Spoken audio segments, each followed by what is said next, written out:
होते हैं। हमारा सबसे पहला जो लेजर होता है वो होता है ओपनिंग एंट्री से रिलेटिव। ओपनिंग एंट्री से मतलब होता है कि कभी कभी बिजनेस हमारा पीछे से चला हुआ होता है। कुछ बिजनेस तो हम स्टार्ट करते हैं जिसमें आपने एंट्री पढ़ी, स्टार्ट बिजनेस विद कैश या कमांड बिजनेस विद कैश। इसका मतलब हुआ कि बिजनेस हमारा अभी अभी स्टार्ट हुआ है और हम उसी से एंट्री से स्टार्ट कर रहे हैं। लेकिन बहुत से बिजनेस क्या होते हैं, वो पहले से स्टार्ट होते हैं और नेक्स्ट ईयर के अंदर हम उसे कन्वर्ट कर रहे होते हैं और वो फिर कंटिन्यू अपना बिजनेस चालू करते हैं।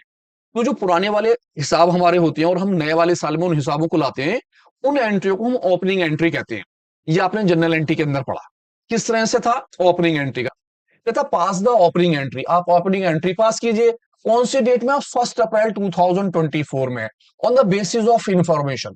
कौन कौन सी इंफॉर्मेशन आपके पास है? सबसे पहले आपके पास कैश इन हैंड है, डेप्टर्स है, स्टॉक्स है, प्लांट है, लैंड और बिल्डिंग है, क्रेडिटर्स है। ये सारे की सारी इंफॉर्मेशन आपके पास है। आपको ध्यान होगा, आपने जनरल एंट्री का जब चैप्टर करा था तो जनरल एंट्री के चैप्टर में ओपनिंग एंट्री के नाम से ये चीज आई थी। ओपनिंग एंट्री का मतलब है कि बिजनेस पहले से कंटिन्यू है और हम इस पैसे को आगे लेकर जा रहे हैं। जब आप इसकी चीजें बनाते हैं तो सबसे पहले लेजर का फॉर्मूला है कि लेजर डायरेक्ट नहीं बन सकते। जी, आपको लेजर के लिए जनरल एंट्री पहले सीखनी पड़ती है। जब आप जनरल एंट्री सीख जाएंगे तो पहले इन ट्रांजेक्शनों की जनरल एंट्री बनाएंगे, क्योंकि बिना एंट्रियों के जब तक आप एंट्री नहीं कर लेंगे लेजर नहीं बना सकते। तो इसके लिए आपको सबसे पहले क्या देखना पड़ेगा? जनरल एंट्री वाला चैप्टर।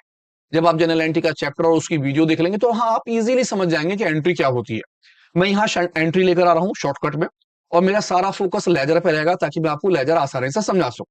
तो अगर आपने जनरल एंट्री नहीं पढ़ी है तो पहले जनरल एंट्री पीछे पढ़िए और फिर इस चैप्टर को दोबारा से देखिए। और अगर आपसे जनरल एंट्री आती है तो चुटकियों में काम हो जाएगा। देखिए ध्यान से, आपको ध्यान होगा जब ओपनिंग एंट्री बनाते थे तो हम जनरल एंट्री का फॉर्मेट बनाते थे। आपकी ये चीज हो गई डेट, ये हो गया पर्टिकुलर्स, पर्टिकुलर के बाद लेजर फोलियो का कॉलम, डेबिट और क्रेडिट। और आपको ध्यान है कि जितनी भी एसिड्स, यहां सबसे पहले डेट लिख लेते थे, जो भी डेट है। 1 अप्रैल हो तो 1 अप्रैल और 1 जनवरी हो तो 1 जनवरी। 1 अप्रैल क्यों? जब हम अपना अकाउंटिंग ईयर स्टार्ट करते हैं तो वो 1 अप्रैल से स्टार्ट होता है, या हम कैलेंडर ईयर स्टार्ट करते हैं तो वो 1 जनवरी से स्टार्ट होता है। तो आपका बिजनेस बताएगा कि आपको किस डेट में ओपनिंग एंट्री पास करनी है। जैसे कि अभी पीछे मैंने क्वेश्चन में देखा, यहां इसने बताया कि मुझे ओपनिंग एंट्री कब रखनी है, वो 1 अप्रैल में। तो मैंने इसलिए यहां पर डेट लिखी 1 अप्रैल 2024। अगर वो मुझसे कहता कि मेरी ओपनिंग एंट्री जनवरी में, तो मैं हजन में लिखता।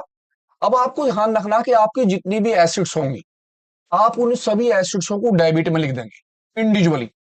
अब आपको ध्यान ये देखना है कि आपके पास इनमें कौन कौन सी एसिड्स हैं। सारी जितनी भी एसिड्स होंगी वो सारे की सारी एसिड्स डेबिट आ जाएंगी और सभी के पैसे डेबिट में लिख दिए जाएंगे।